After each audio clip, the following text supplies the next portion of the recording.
السلام علیکم رحمت الله وبرکاته. فحاشل تحتوي على المراكل فلاح په 1512 د اختر د المانځه متعلق وای مستحب دی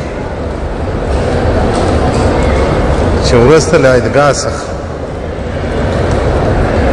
عیدګاه لمونځ وسي بیا 4 رکعته نفل وسي هغه هم په کور کې. یو حدیث د علی رضی الله تعالی عنہ څخه روایت کړي وایي که چا د اختر څخه بعد کې له عیدګاه وروسته 4 رکعته لمونځ وکړي یعنې نفلي لمونځ دی الله جل جلاله به دومره عظیم اجر ورکړي چې په دنیا کې څومره درختې دي څومره ورقې دي څومره پاڼې دي او څومره واښه دي.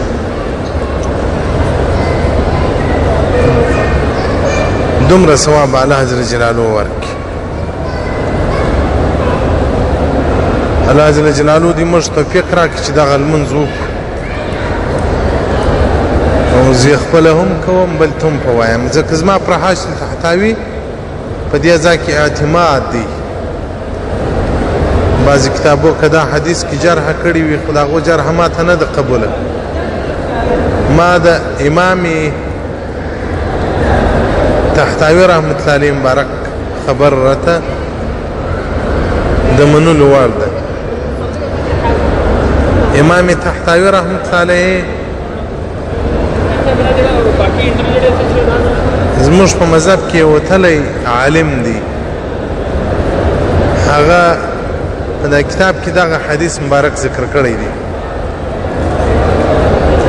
نو د هغه له شان سره دا مناسب نه ده چې هغه دې درواغ راوړي. زموږ د مذهب غټ عالم دی په 1009 سنه هجري کې تیر شوی دی له 900 کاله مخکې. که د چا زړه ته نه ولیږي هغه کې وکړي الله اجر نه ورکوي. الله دا د مثقال ذرة ثواب والله کفر ورکوي. او که څوک په دغه نیت وکړي چې دغه 4 رکعته نفل وروسته د اختر د عیدګاه څخه ښځې دې هم په کور کې وکړي نارینه دې هم په کور کې وکړي پر دا 4 رکعتو باندې الله دومره عظیم اجر ورکوي چې پر مخ د مځکې څومره اوراق د اشجارو دي د درختو څومره پاڼې دي د هرې پاڼې پر اندازه به د عملنامې ته نیکۍ ولاړې سي. دا امت مرحومه دی. امت مرحومه سبحان الله د دې امت شان که څوک وپېژني بیا دا حدیث زړه ته هم ولیږي.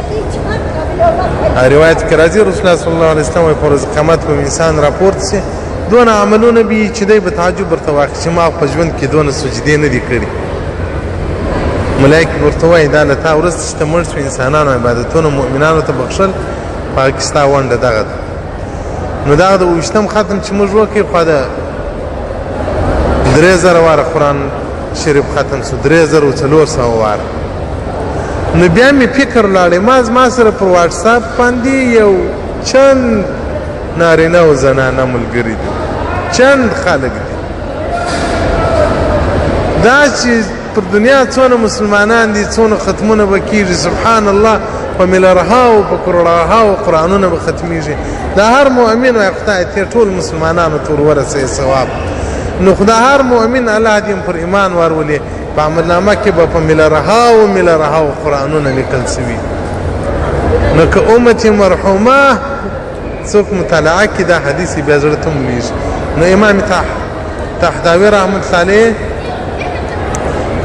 په حاشیه تحتوي کې دا روایت ذکر کړی دی. زه خپله دا لمونځ کوم که څوک زما خبره مني نو کوي دي او که زما خبره نه مني نو هغه ته بیا ضرورت هم نشته د اورېدلو هم چې وایه ولي. بل ورځ یو چا زما دغه میسج د پروژ کال دا هم راواستاوه یو بل ملا ګروپ ته وراستولي هغه ورته ویلي چې دا حدیث موضوعي دی.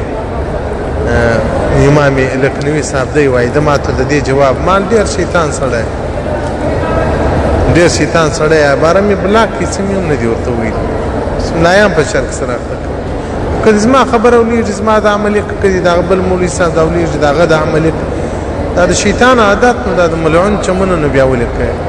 نو هغه شاګردان که زما خبره زړه ته ولیږي زه یې خپله کوم نو اقتدا دې ورپسې راوکړي که زما خبره زړه ته نه ولېږي هغه ته دا میسج اورېدل لا ضرورت نه لري ګټه نه ورته کوي زه خپله دغه کتاب کې مې دا حدیث لیدلی دی نور عباره زه په دې ځای پسې نه ګرځم چې دا نو چا ویلي دي ما ته چې امام طحطاوي رحمت الله علیه وویل بس ما قبول دی که زه د لمانځه هره جزیه او هره مسأله دا اوداسه پر ده ورکوم په هغه کې بیا پوښتنه نه کوم چا ویلي دي په دغه حدیث کې هم پوښتنه نه کوم پر دغه مې دغه اعتماد دی چې زموږ د مذهب سپېڅلی عالم دی محقق عالم دی پر در المختار باندې هم حاشیه لري او پر مراکل فلاح باندې هم لري والسلام علیکم ورحمة الله وبرکاته